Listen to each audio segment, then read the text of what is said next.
Hi, and welcome to Down by the River. Today, we're going to be reviewing the Batea pan.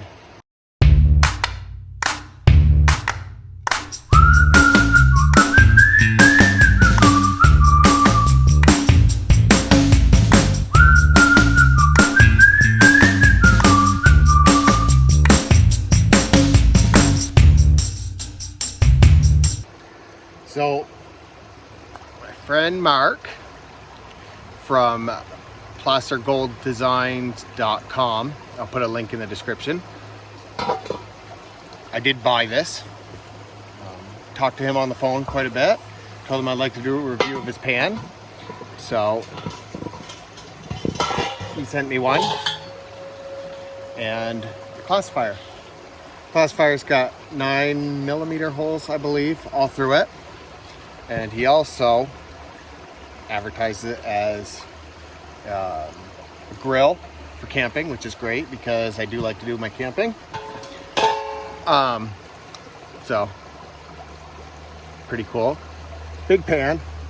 This is gonna actually be my first time using it, so I'll probably do a couple follow-up videos of me when I become a little bit proficient in it. But let's see how it goes. So this pan is actually, it's been in use for thousands of years, this style pan. And it's used a lot from what I've read online, and everything online is true, for thousands of years in developing countries. And the idea behind it is you just do a swirl and all your heavies are going to fall right down into the little cone there. He's already pre-blued them, so they don't need to be treated like a regular pan is. The one thing I will say is I will not be using this pan in winter. As any other metal pan in Vermont, my hands will stick to it. So that would stink, and I don't think I would last very long. So I filled up the classifier. I'm not exactly sure how full I should get it.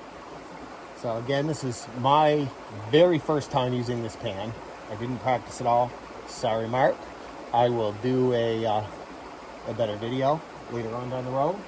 And I also lost my tripod, so I've had to kind of rig up some rocks to hold my camera. But let's classify this out.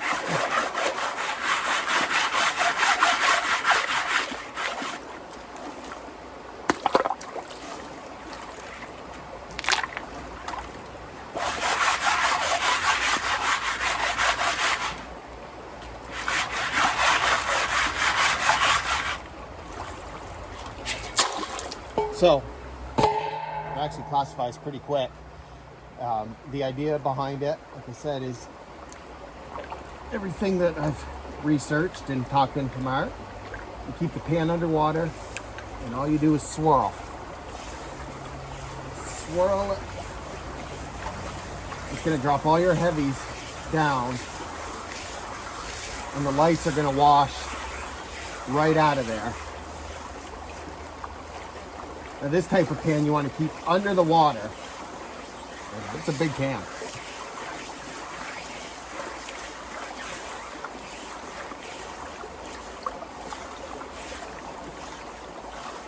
It's got a lot of gravel overburden in that hole, but supposedly it works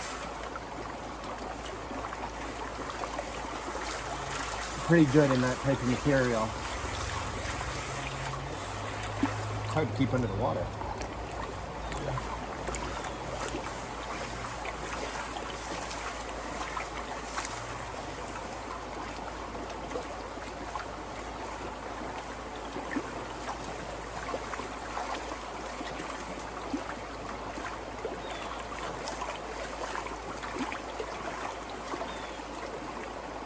Well, it's getting down there.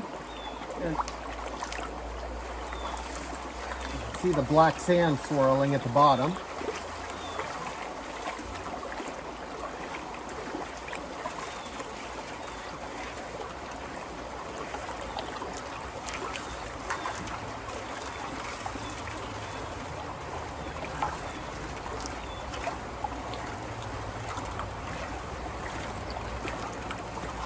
Definitely takes some getting used to. This is odd compared to the typical gold pan that you see, that we're used to.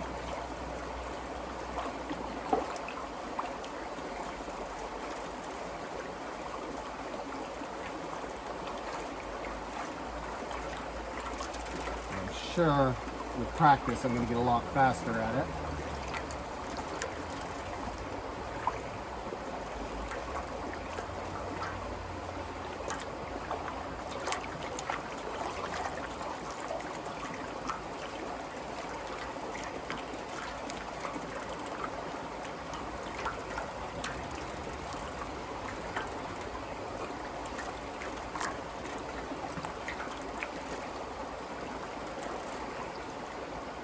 According to Mark,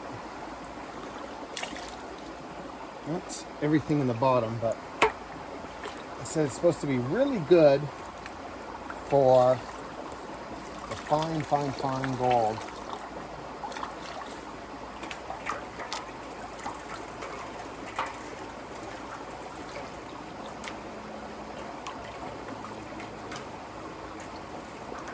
Doing a good job of keeping the black sand right at the bottom. I do like that.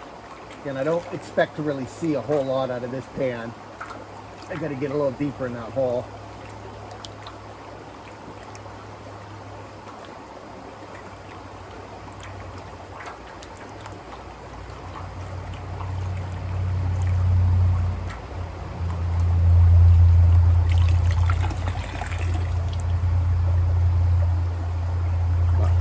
That is what we're seeing for the heavies on that. I don't quite know how much I'm supposed to bring it down.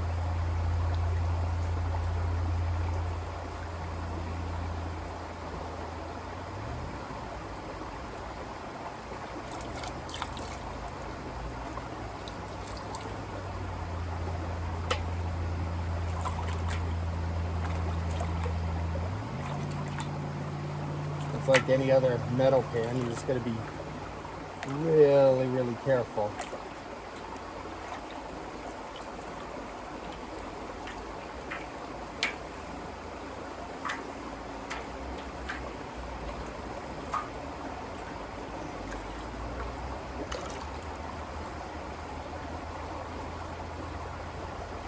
So that's what I'm down to, and I'm actually, while I'm learning with you guys, I'm just going to dump this into my Proline pan and see where I'm at on that.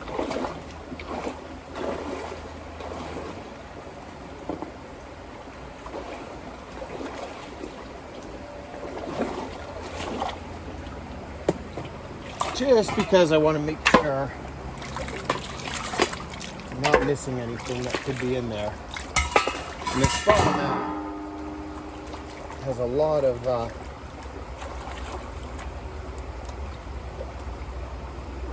fine gold, which is why I came here to try out the pan.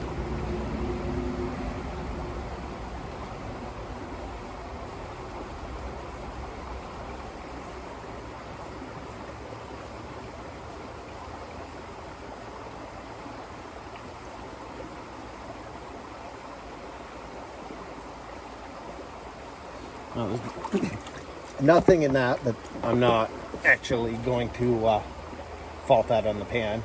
Again, there's a lot of overburden, so let me dig a little bit deeper, do a few more pans, and I'll see you in a second. So just as a comparison, I wanted to do a pan out of my Proline to show you that it's about the same amount of black sand that I'm getting out of the Batea pan as I am out of my Proline. Again, still getting down to that spot, but it seems, so far, it seems great, and it's getting faster with each pan that I use it out of. Just a matter of getting on the gold now.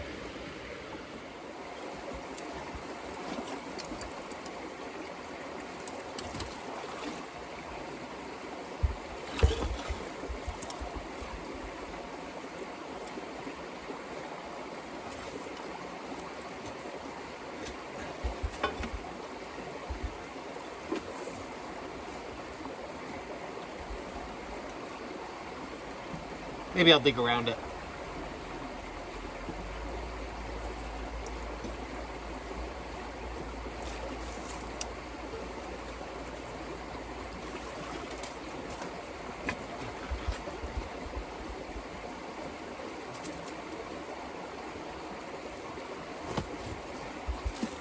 Yeah, who needs to move it anyway?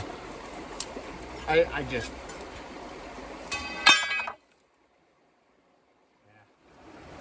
Yeah, so behind that rock that I totally could not move by myself, at least not right now with my shoulder, yeah, we'll go with that. I did find some, I'm just doing some test pans with my Proline just to try to find it. I did find some really fine stuff. And as you can see, it is a lot of mud and muck behind there, but there is some fine stuff that we have not cleaned out yet. So let me give it a go.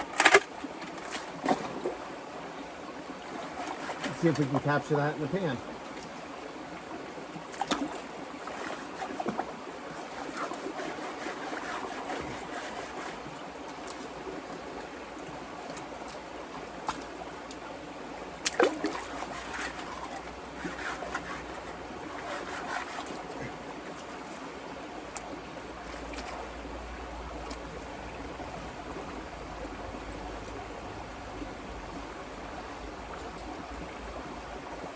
Might have overloaded this.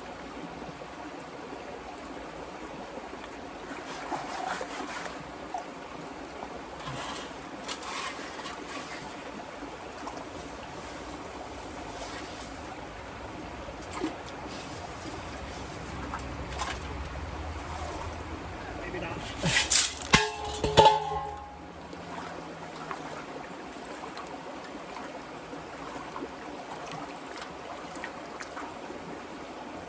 I'm getting a lot. It's almost full of black sand, so either I'm getting better or I'm in a better spot. It'll be a combination of both. I see. Doubt you'll be able to see it, but there's some gold, right? Let's see if I can balance the pan here. Oh, lost it. There's a little piece right there. I saw a couple pieces in there, which is actually about what I've been finding. What I've been finding in that little hole there. Nothing great. I don't know. I gotta tell you, I kind of like it. It's gonna take a lot of getting used to. It really is, and I do plan on doing some future videos on it. It's different. But it's faster, a lot faster. So I will leave a link in the description of where to get it.